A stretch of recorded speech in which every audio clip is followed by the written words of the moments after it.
Ei, gente! Bem-vindos a um episódio hiper especial do Borogodó Delas, com uma entrevistada que a gente fez muito lobby para trazer, né? Ela mesma que entrevista todo mundo, e eu aqui com essa grande responsabilidade, senhora Keila.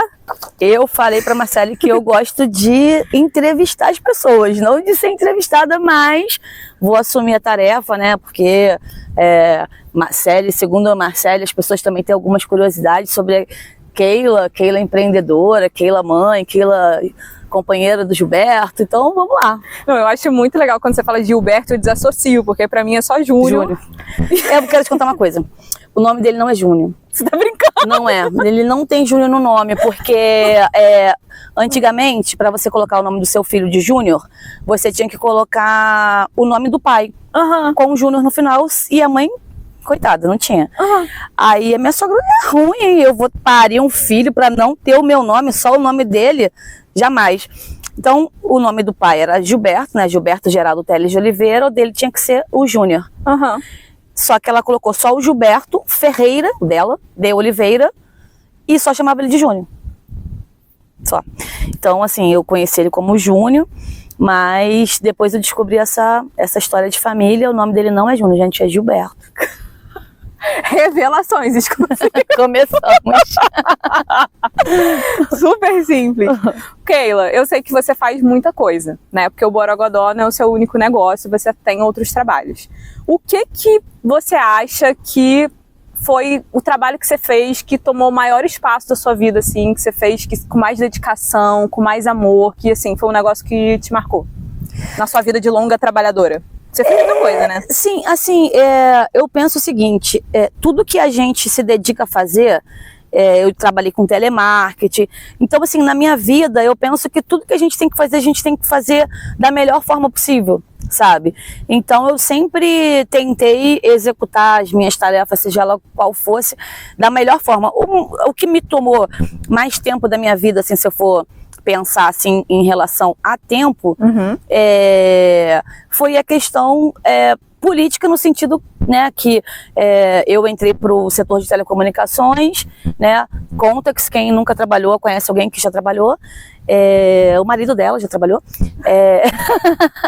Uma então, aí dali, como que foi minha ida para a questão sindical, do movimento sindical, né, eu teve a privatização em 98, e a expansão ela ocorreu assim mais forte em 2002. De 99 já começou a questão dos telefones fixos, mas celulares foi a partir de 2002. E o nosso setor, né, o setor que eu trabalhava, ele era um setor que eles tinham acabado com o setor técnico, e fizeram um setor que as pessoas não tinham que ter o CREA, por exemplo, né, que era antigamente a questão do técnico, que agora já tem outro nome, eu não sei. Mas enfim, a gente não tinha CREA. E o salário da galera que saiu era muito alto, e a gente fazia quase tudo que eles faziam, só que ganhando um salário mínimo. E a gente tinha falado assim, não, a gente tem que ter um salário diferenciado. Tinham vários setores, né? E o nosso era mais técnico, a gente tinha que fazer workshop, aprender as configurações de telefone, que ninguém sabia ainda. Então, eu fiz um abaixo-assinado na empresa, não tinha nada a ver com o sindicato. Mas foi uma iniciativa sua? Foi. Eu e alguns amigos, mas quase ninguém quis colocar a cara. Foi eu e um colega de trabalho chamado Marcos, e a gente fez um abaixo-assinado e fomos no cartório e chamamos a coordenadora para conversar. Então, vocês falaram que a gente teria um salário diferenciado, porque é um setor mais técnico e tal. E falamos super de boa, e ninguém, em momento nenhum, falou assim de não continuar trabalhando. A gente só queria conversar, e sim, foi o que foi prometido pra gente, né, o justo. E a gente conseguiu esse aumento, sabe? Que legal. Aí uma vez a galera do sindicato tava lá na empresa, aí para escrever as pessoas para ser representante sindical, chamavam de delegado sindical. E tinha um amigo meu que fazia publicidade, aí ele fez um santinho meu. Ah, mentira! Eu tenho esse santinho ainda. Fez um santinho falando... Cara, foi assim, fizeram uma campanha mesmo dentro da empresa. E eu fui a mais votada, né? Com, assim, mais de 200 votos. O segundo, por exemplo, tinha tipo 30 votos, sabe? Nossa! E daí eu virei delegada sindical. Aí, assim... aquilo também pesou muito para mim, porque eu me sentia responsável, assim, sabe? Porque eu acredito, assim, que a gente tem deveres, né? A gente tem os nossos direitos e a gente tem os deveres, né? Sim. Então, quando eu via que tinha algum trabalhador prejudicado e tal, a gente procurava o RH e buscava conversar, assim, né? Sempre numa boa, porque sempre tem... Opa! Sempre tem, vendo se é mais um carro capotando na Extinga de Maricá. Então, assim, sempre sendo muito justo, assim, sabe? Então, assim, sempre tive o respeito tanto dos trabalhadores quanto das pessoas do RH, sabe? Mais ou menos isso. E essa tarefa eu dediquei muitos anos da minha vida. E a questão, né? Eu sempre tive, assim, essa coisa do empreender também. Em todo momento da minha vida, antes de trabalhar na Contax, por exemplo, eu tinha uma barraca, né, numa feira de artesanato. Tinha um ponto na feira de artesanato em Alcântara. E tu fazia o artesanato? Minha sogra costurava e eu fazia as pinturas, tie-dye. Nossa! Calça, blusa, assim. Que legal. E isso durou, sei lá, uns 4 anos da minha vida. Mesmo quando eu entrei na Contax, eu continuei ainda com essa barraca durante um tempo. Depois não valia mais a pena, que começou a entrar muito as roupas chinesas. Então, mais assim, você quer saber, Marcele? Ai, tanta coisa. Se eu pudesse, ia ter 10 horas de podcast. Eu acho, assim como você, amo comer bem. Minha religião é comer bem. E o seu bolinho de feijoada, eu sou propaganda, testemunho de Jeová do seu bolinho de feijoada. Onde eu chego, eu falo, gente, tem um bolinho de feijoada. Você sempre cozinhou. De onde que veio isso? Você gosta de cozinhar? Gosta de cozinhar em casa? Só no bar? Isso é muito interessante, porque assim, a minha avó, cara, ela não cozinhava bem. Assim, eu digo minha avó, porque eu fui criada, minha avó tomava conta de mim, né? Pra minha mãe trabalhar. Então, assim... então a minha referência assim é vó. Vó não cozinhava bem.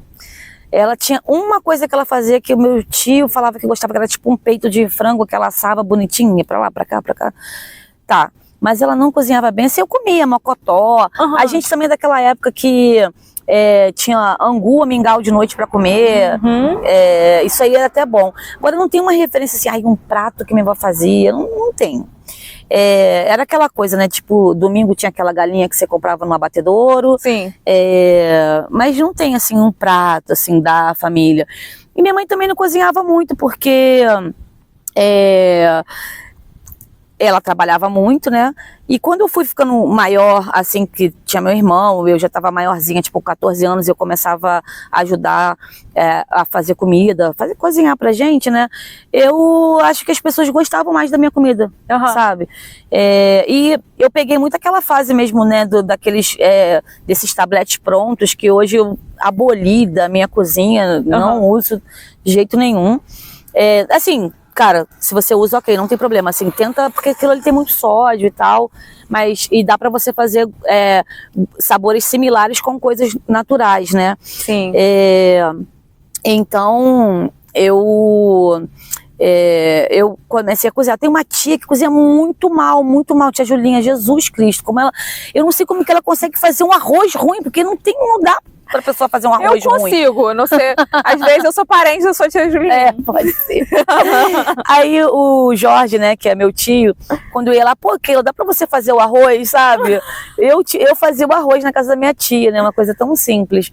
Então, mas assim, aí a minha sogra cozinhava muito, sabe? Então, aí você tem uma concorrência, né? Porque a sogra é praticamente sua concorrente, né? Jura? Mas assim, eu falava assim, ela falava que eu faço isso gostoso, eu falo, cara, eu não tô concorrendo com você. sua comida é ótima, assim, tá? Você faz uma comida deliciosa. Se você quiser, a gente pode até comer aqui todo dia. Menos trabalho. Sim. Mas, então, assim, eu acho que minha sogra me influenciou bastante, assim, pra eu melhorar. Entendi. Entendi. Ai, mas que tudo que ela fazia era gostoso. Tipo, é engraçado, né? Um arroz com feijão dela era tudo, assim, sabe? Pô, muito bom. E nessa sua jornada da gastronomia, você acredita que a pessoa desenvolve o talento ou ela nasce com talento? Não, olha, nesse curso que eu fiz, tinha, assim, homens, assim, querendo aprender um pouco mais, porque acho que as pessoas estão um pouco mais conscientes, né? Sabe que a casa não é da mulher, a casa é de todo mundo que mora, então todo mundo tem que contribuir. Sim. Tinha gente lá que parecia que nunca tinha nem lavado louça, assim, sabe? Que corria da louça e tal, parecia que não lavava louça. Mas, então eu acho que, assim, tudo na vida você pode aprender, tecnicamente, né? Tudo. Sim. E assim, pra mim foi uma oportunidade pra melhorar, pra criar sabor, sabe? Me ajudou bastante, acho que sempre ajuda, eu adoro, gente, adoro.